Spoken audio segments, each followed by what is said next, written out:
I never imagined that organizing my son's 10th birthday party would result in our homeowners association president being led away in handcuffs. But that's apparently what happens when someone oversteps their authority one too many times. Let me explain how a beautiful spring Saturday in our peaceful suburban neighborhood became the day Karen Matthews, the self-appointed ruler of Oakwood Estates, finally faced the consequences she deserved.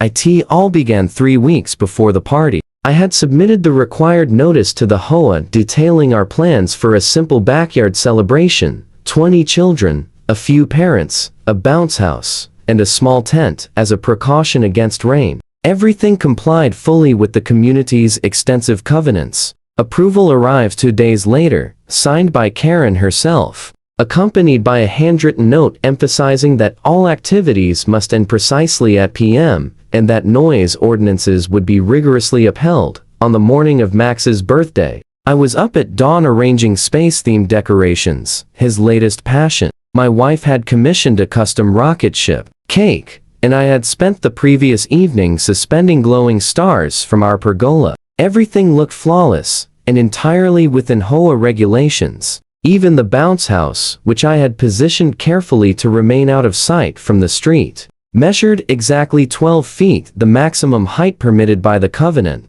The party began at noon, and by 12:30, our yard was filled with energetic 10-year-olds. Several parents enjoying lemonade and perfect 75-degree weather. Then I spotted her striding up the driveway, clipboard clutched firmly, floral capri pants impeccably pressed, blonde bob swaying with every purposeful step. Karen Matthews had come for an inspection. I received reports of unauthorized structures on your property, she declared loudly, skipping any greeting. The children closest to us stopped playing, picking up on the abrupt tension. Hello to you too, Karen, I responded calmly. As you can see, everything here has been approved by the board. I have the paperwork inside, if you'd like to examine it. She sniffed disdainfully, surveying the yard like a warden searching for infractions. The bounce house appears to exceed height restrictions, and that tent was not mentioned in your application.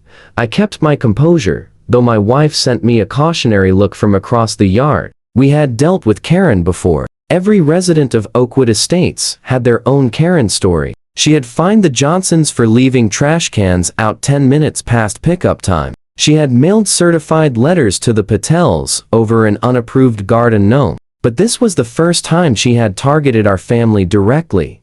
Actually, Karen, the bounce house is exactly 12 feet tall, well within guidelines, and the tent was listed in my diagram right here, I said, producing my copy of the approval from my back pocket. I had learned to carry documentation for exactly these situations. See, page 2, item 4, temporary shade structure, 10 by 10. Her eyes narrowed as she grabbed the paper from my hand. I could practically hear her mind racing to find another violation. The other parents had edged closer by now, observing the exchange with looks ranging from sympathy to barely hidden amusement. Everyone knew Karen, and no one was shocked. Well, she said at last, the noise level is excessive. I can hear the children from 3 houses away. It's a birthday party, Karen, during permitted hours. Just children playing in daylight on a Saturday, I replied slowly, as if clarifying a difficult idea. One of the dads behind me stifled a laugh into his cup. Karen's face reddened, clashing with her salmon-colored polo shirt embroidered with Oakwood Estates HOA president. She drew herself up to her full 5'4" height and announced, I'll be monitoring the situation. Any violations will result in immediate fines. As she marched away, I returned to the party, hoping that would conclude the matter. I oversaw the piñata, ensured every child had fair turns in the bounce house, and was slicing the rocket ship cake when I noticed Karen again. This time, she stood at the property line, snapping photos with her phone. Is she serious? My wife whispered while serving cake plates. This is getting creepy. I nodded and decided to confront it head on. Wiping my hands on a napkin, I approached where Karen stood, documenting what she undoubtedly believed were offenses warranting the HOA's maximum fine of $300. Karen, you're making the children uncomfortable, I said quietly. If you have concerns, we can discuss them tomorrow. Today is Max's special day. She lowered her phone and fixed me with a look of pure, self-righteous outrage that nearly made me chuckle. This isn't about the children. This is about rules and property values. That bounce house is visible from certain angles on the street, and the streamers on your mailbox are non-regulation. I took a deep breath. The bounce house was approved for this location, and the streamers will be removed by tonight. They're simply balloons on a string. Karen, rules are rules, she retorted, lifting her chin. If we let you get away with balloons today, tomorrow someone will want flamingos. It's a slippery slope. At that instant, Max ran up to us, chocolate frosting smeared across his grinning face, excitement shining in his eyes. Dad, can we do water balloons now? All my friends are ready. Before I could respond, Karen cut in. Water balloons? Those weren't in your application. That's unauthorized water usage and potential landscaping damage. Max's smile faded. And that was the moment something inside me snapped, not in anger, but with the firm resolve of a judge who has heard quite enough. The water balloons are biodegradable, Karen, as required by Section 7.3 of the Community Environmental Guidelines, and we're using them in the designated play area over the tarp. Now, if you'll excuse us, my son is waiting. Bentley guided Max back to his friends, gave the go-ahead for the water balloon battle, and spent the next half hour overseeing the joyful chaos of 20 kids in varying degrees of sogginess. I nearly forgot about Karen until one of the parents tapped me on the shoulder. I think you should see this, he said, nodding toward the street.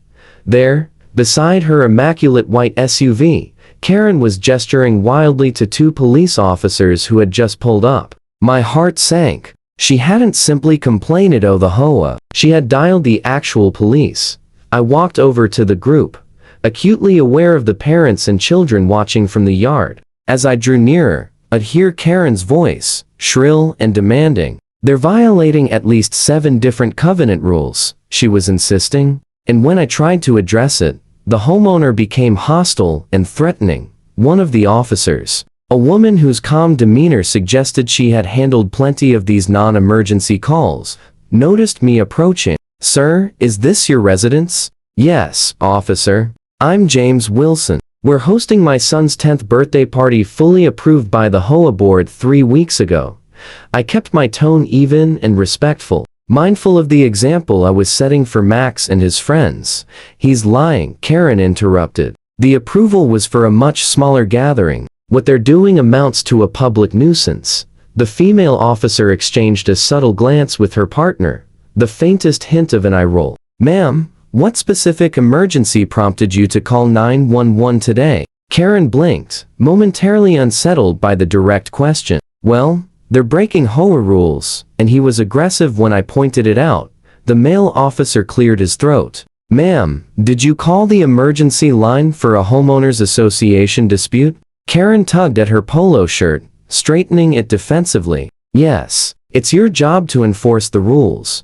No, ma'am, the female officer replied firmly. It's not. Our job is to respond to emergencies. HOA disputes are civil matters. I watched Karen's expression shift from self-assurance to doubt, but he was hostile. I felt threatened. The officer turned to me. Sir, were you hostile toward this woman? No, officer, I answered. I simply asked her to let the children enjoy the party without being photographed or disrupted. We have all the required permissions for this event. I pulled out my approval form once more. I'd be happy to show you. As the officers examined the paperwork, several other parents drifted over, offering their own versions of events. The truth emerged quickly, and Karen's face flushed a deep crimson.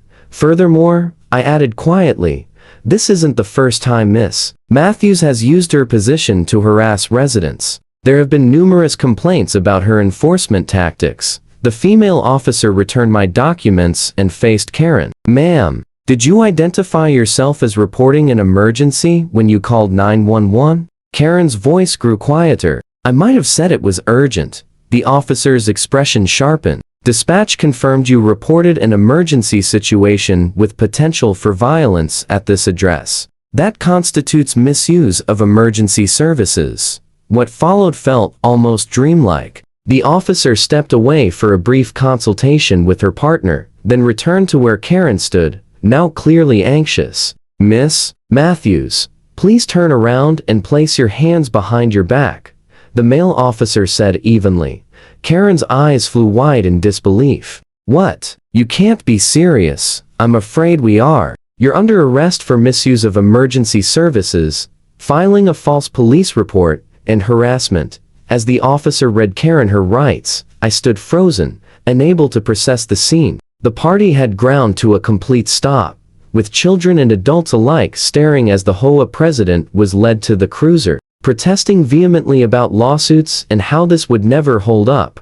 Once Karen was secured in the back of the police car, the female officer came back to me. "Sorry for the interruption to your son's party, sir. Filing a false emergency call is a serious offense. She's facing a misdemeanor charge with potential fines up to $2,500 and possibly up to a year in jail, though that's unlikely for a first offense." After the police departed, taking a still indignant Karen with them, a hush fell over the backyard. Then one of the dads began a slow clap, and soon all the adults were laughing, while the kids buzzed with excited questions about whether the mean lady was really going to jail. The next day, I received an email from the HOA vice president.